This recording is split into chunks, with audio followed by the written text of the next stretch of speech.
जय हिंद मित्रांनो, आम्ही ना प्रत्येक वर्षी आहे ना एक 16 ऑगस्टला म्हणजे 15 ऑगस्टच्या दुसऱ्या दिवशी आणि 26 जानेवारीच्या दुसऱ्या दिवशी 27 जानेवारीला मी असे माझ्या लहान लहान मुलांना घेऊन पूर्ण रस्त्यावरती आमच्या बिल्डिंगमध्ये सगळीकडे असे ना झेंडे गोळा करतो आणि ते सर्व झेंडे गोळा करून ना रस्त्यावर कुठेही पडले असतील किंवा कुठे सोसायटीमध्ये किंवा शाळेजवळ किंवा लहान लहान पोरं टाकतात. शक्यतो मोठे माणसं टाकत नाहीत, तर ते झेंडे वगैरे गोळा करतो आणि ते जमिनीमध्ये आम्ही पुरतो. ते आता बघा हे इकडं झेंडे आहेत बघा कुठे घेतो झेंडा घे. बघा झेंडा काढते ती.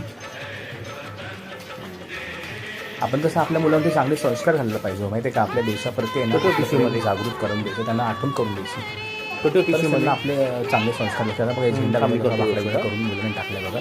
ते झेंडा घेतला की बघा रस्त्यावर आमच्या चिक्कोपरीची मोहीम जोरदार चालू आहे. कचऱ्यामध्ये जरी देखील असेल झेंडा जमा करण्याची. तरी मी झेंडा काढतो कचऱ्यातून.